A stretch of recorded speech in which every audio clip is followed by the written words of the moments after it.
Good afternoon. This is Animal Uncontrol. Welcome to MuttHeads.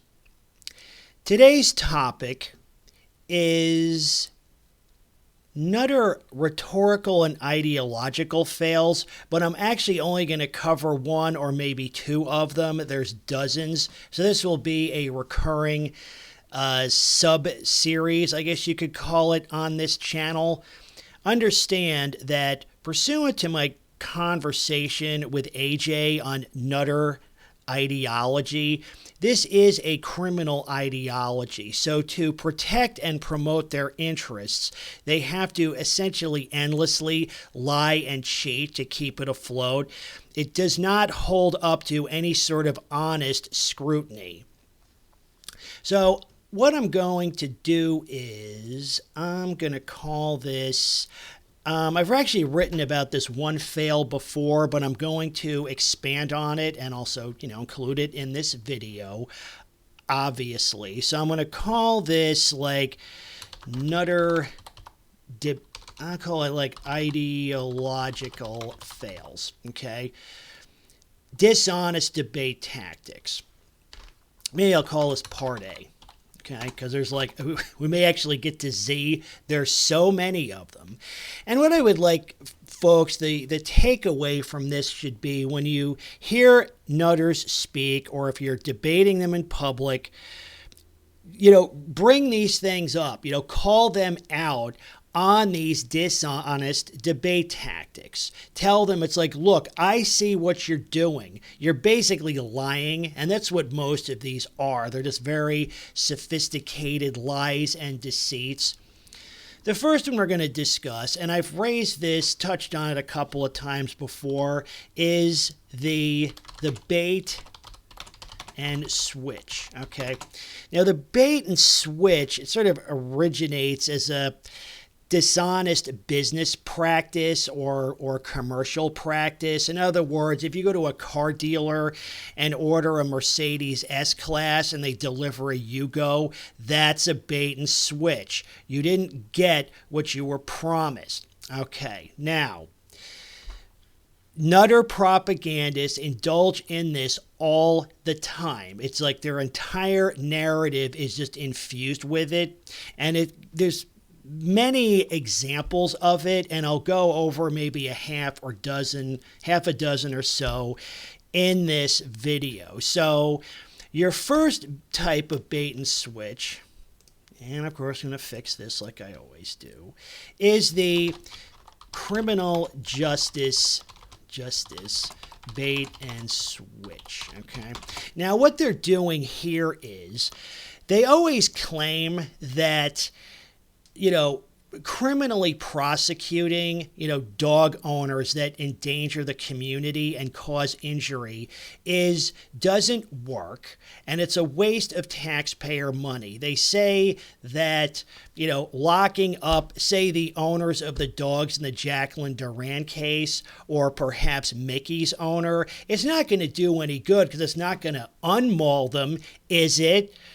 Sending him to jail serves no purpose. Moreover, our enforcement apparatus is completely broke. So we couldn't do it even if we want to.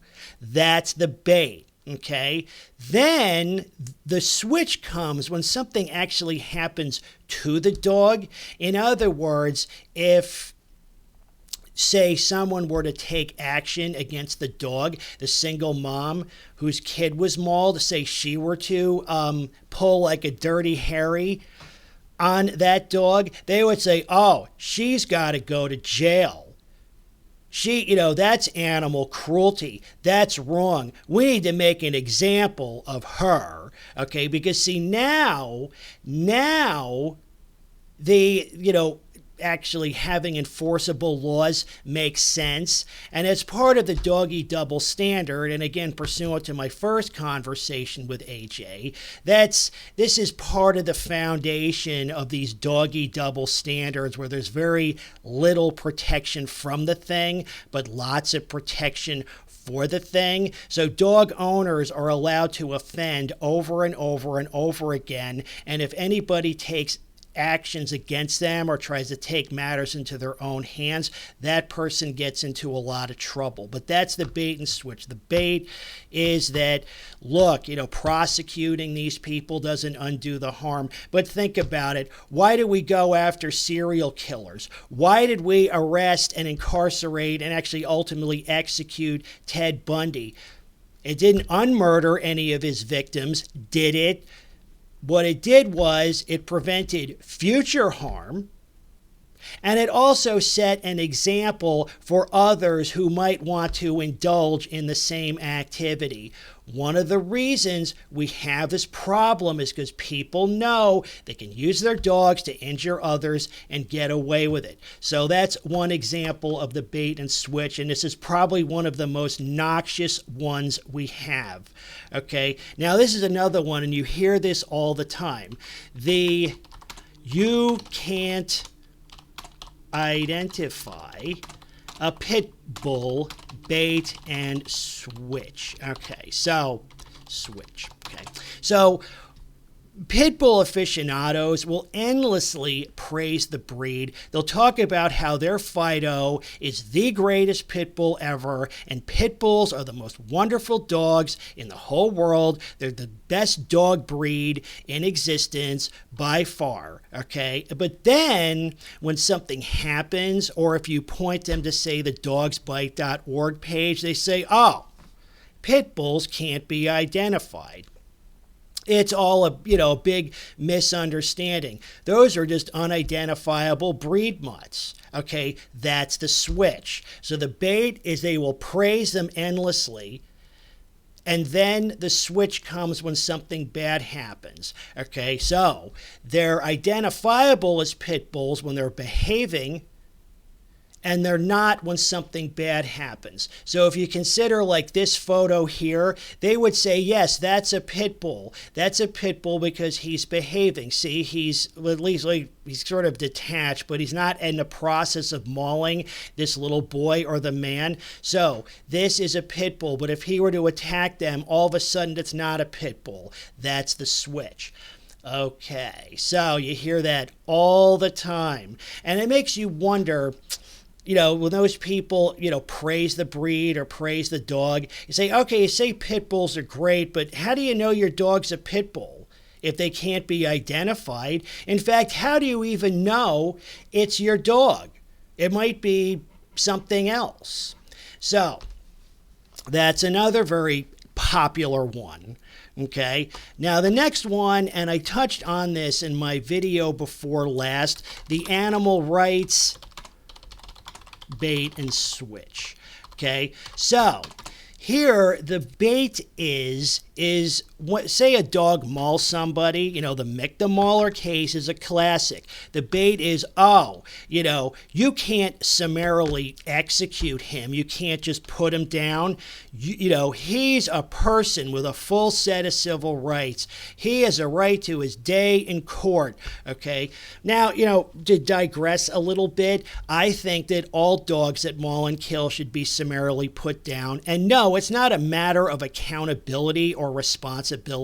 It's strictly a public safety measure, right? For the same reason that we demolish like unsafe or unstable buildings, you just want to get rid of it so it's no longer a threat to the public. But in any case, they claim their bait is that these are people, dogs are super smart. They're super sentient, okay? They have rights. So, you go all the way through the process.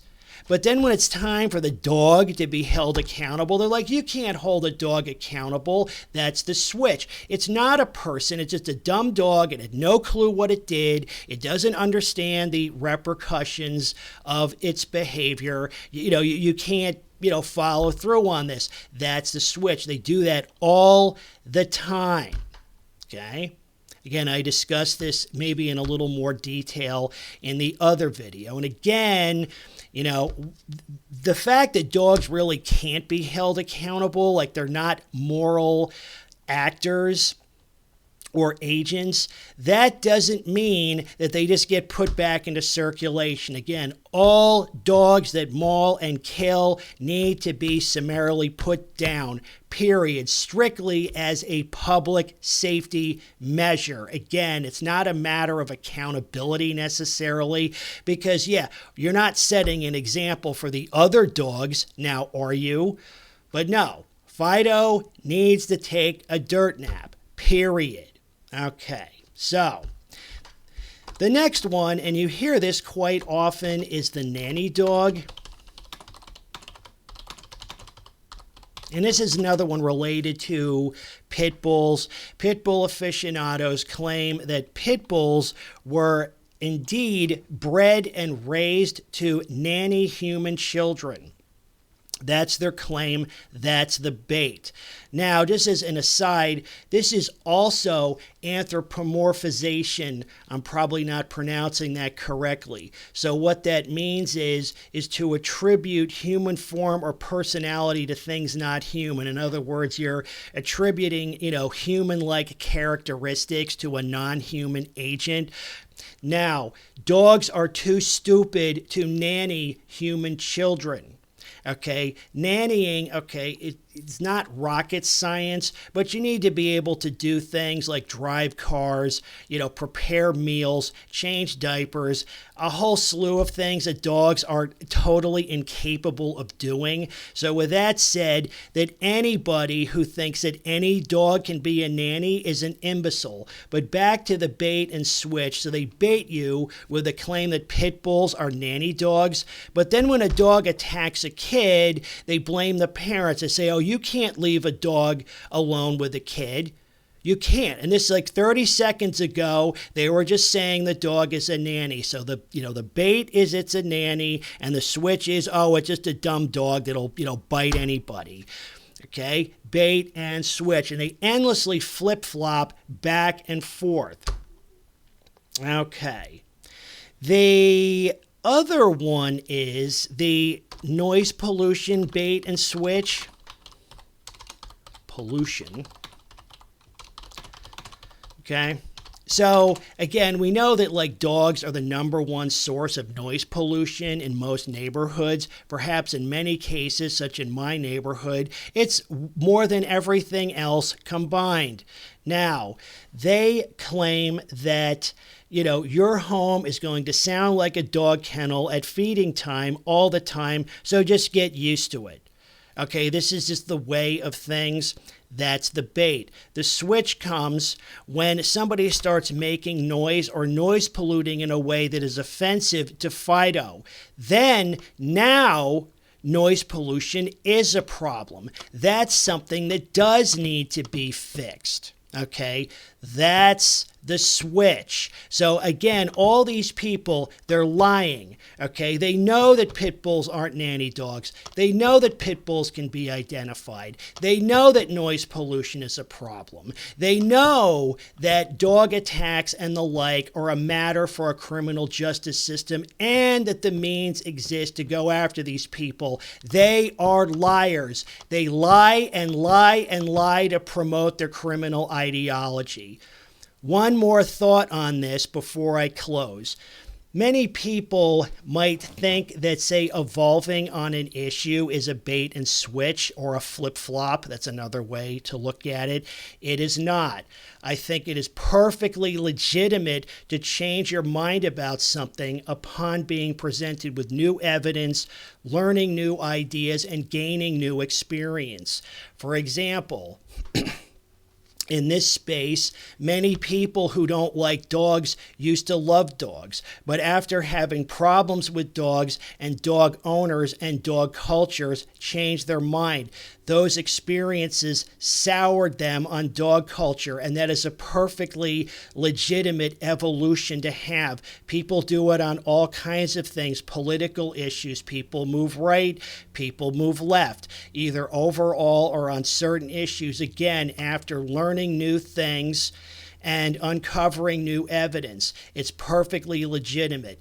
What we're contemplating here is somebody who is lying. Okay, the bait and switch activist is a liar who is lying and cheating to promote this criminal mutt nutter ideology. That is what's being contemplated here. Think about it. This is animal uncontrol, and as always, people first.